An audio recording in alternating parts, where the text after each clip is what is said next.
उद्याच्या जिल्हा परिषद आणि पंचायत समितीच्या निवडणुकीच्या निमित्तानं भाजप आणि राष्ट्रवादी काँग्रेस पक्ष अजितदादा यांच्या संयुक्त विद्यमानं उद्याची जी निवडणूक होणार आहे आणि त्यासाठी पत्रकार परिषद या ठिकाणी आयोजित केली. भाजपच्या नेत्या रश्मी बागल, प्रियंका बागल, मी स्वतः या पत्रकार परिषदेच्या निमित्तानं प्रथमतः सगळ्या पत्रकारांचं मनपूर्वक या ठिकाणी स्वागत. उद्याची होणारी जिल्हा परिषदेची निवडणूक करमाळा विधानसभा मतदारसंघामधल्या करमाळा तालुक्यातल्या 6 जिल्हा परिषद आणि 12 पंचायत समिती या जागा 50-50% या ठिकाणी 50% भाजपपुरते आम्ही लढवतो आणि 50% राष्ट्रवादी काँग्रेस अजितदादाच्या घड्याळावरती निवडणूक लढवतो. हे सगळं होत असताना वरिष्ठ नेते आदरणीय मुख्यमंत्री साहेब अजितदादा यांच्याशी चर्चा होऊन पालकमंत्र्यांच्या सूचनेवरून ही युती या ठिकाणी झालेली आहे. हे बरेच कार्यकर्त्यांची इच्छा होती की बाबा युती एकत्र आलं तर उद्या 4 कार्यकर्त्यांना पद मिळतील आणि त्या दृष्टीने सगळ्यांनीच एक सकारात्मक भावना ठेवली, विचार केला आणि त्यामध्ये ही युती मनापासून विशेषतः या ठिकाणी झालेली आहे. त्यामध्ये आज युती होऊन मला वाटतं 3-4 दिवस झाले, पण तुम्हालाही कुठं सिंगल सुद्धा नाराजी मला तर स्वतःला कुठं त्यामध्ये पाहायला मिळाली नाही. त्यामुळे झालेली युती ही मनापासून झाली आणि त्याचे रिझल्ट हे तुम्हाला भविष्य काळामध्ये चांगले पाहायला मिळतील. एक संपूर्ण ठिकाणी 2 राष्ट्रवादी एकत्र पाहायला मिळत आहेत, परंतु करमाळ्यामध्ये हे वेगळं समीकरण आहे.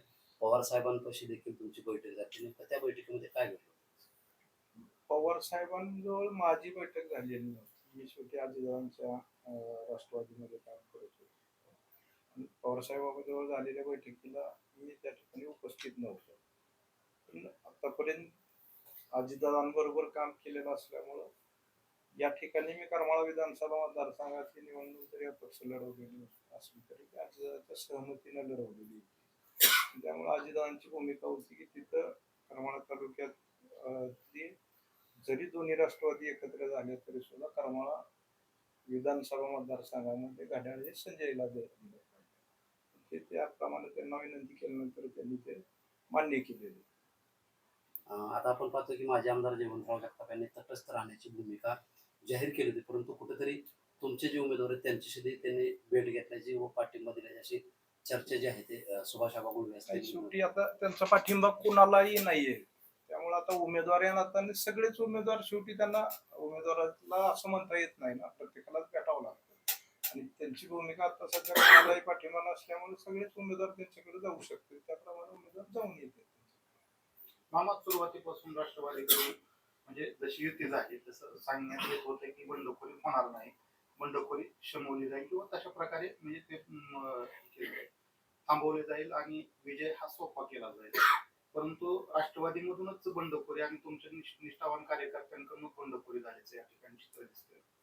शेवटी एखादी घटना घडली म्हणजे काय 100% आपल्याला तसं म्हणता येईल. शेवटी कार्यकर्त्यामध्ये राष्ट्रवादी काँग्रेसची बंडखोरी झाली असं नाही. दिल्लीच्या गटाची एक अर्ज गेलेलाच आहे, चिकलठाणमधून गेलेला आहे.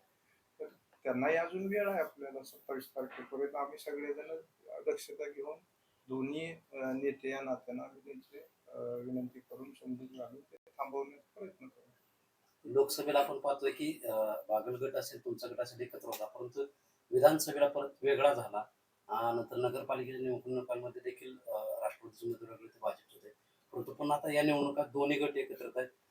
कशा पद्धतीने संपादन करावे? करमाळा तालुक्याची पद्धतच आहे ना पहिल्यापासून, चांगल्या पद्धतीने रिझल्ट. मामा, जसं आता आदिनाथ सहकारी साखर कारखान्याची निवडणूक झाली त्यावेळेस सुद्धा काही कॉल रेकॉर्ड असतील किंवा इतर काही ऑडिओ व्हिडिओ असतील प्रसार माध्यमांमध्ये आल्यानंतर त्या ठिकाणी कुठेतरी नारायणाबांना मदत करण्याच्या संदर्भातले काय म्हणजे कथित ऑडिओ असतील झाल्यानंतर तुमच्या पॅनलचा पूर्णतः पराभव झाला होता. आता आपण परत एकदा बागल गटाशी या ठिकाणी म्हणजे जवळीक साधलेली आहे. म्हणजे बागल गटाची म्हणण्यापेक्षा भाजपासोबत. आणि निवडणुका म्हणल्यानंतर शेवटी बघितलं असेल आता करमाळा तालुक्याचा माझा प्रवास तसा 10 वर्ष तिथे आघाड्या तर अनेक वर्षापासून आहे.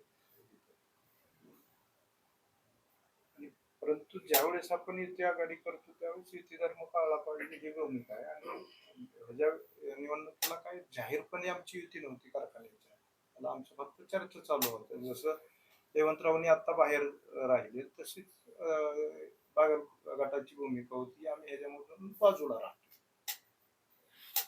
आता उमेदवारी अर्ज घेणार मागे उमेदवारांना कशा पद्धतीनं शांत बसवण्याचं दोन्ही गटाकडून प्रयत्न करणार आहेत. आहेतच किती असे उमेदवार माझ्याकडला एक पवार आहेत आपले कंदरचे, ते पण आता आलेले आहेत माझ्याकडे, काय माझी नाही. नितीन राजे भोसले. आणि नितीन राजे भोसले तर ते पण उशिराच आलेले आहेत माझ्याकडे, असं काही नाही. घड्याळ चिन्हाच्या संदर्भात जी शेवटपर्यंत चर्चा झाली भेटणार नाही, काय कारण?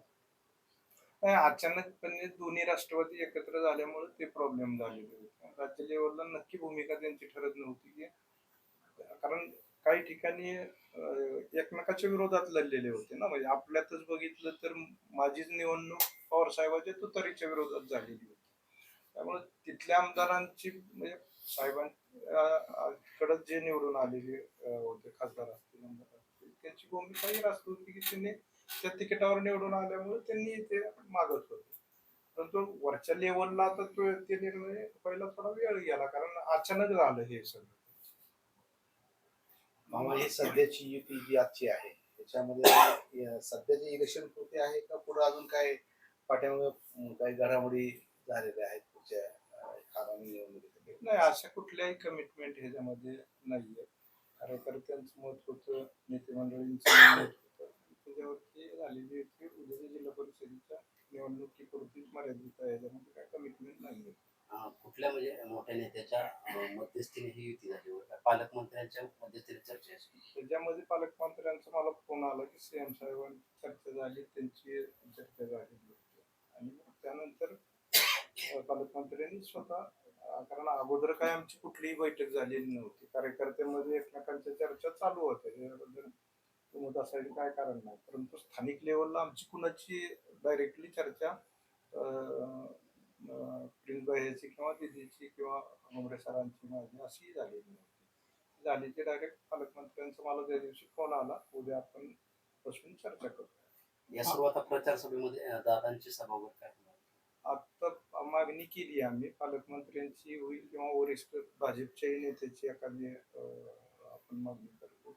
आणि इकडचे अजितदादांचे आत्ताच मी पत्र देऊन ठेवलं की एखादी सभा घेता आली तर बघा. आम्हा ज्यावेळेस करमाळा नगरपालिकेची निवडणूक लागली होती त्यावेळेस सुद्धा हा 50-50चा फॉर्म्युला ठरला गेला होता. त्यानंतर राष्ट्रवादीला कुठेतरी या सर्वच बाबीतून अंधारात ठेवण्यात आल्या अशा नाही, प्रकारे. असं काही नाही, असं काही नाही. कारण की आपली बैठक झाली होती असं नाही, बैठक झाली तरी त्यावेळेस ज्या चर्चा झाल्या त्या निवडणुकीपुरत्या होत्या, त्याचा काही कार्यक्रम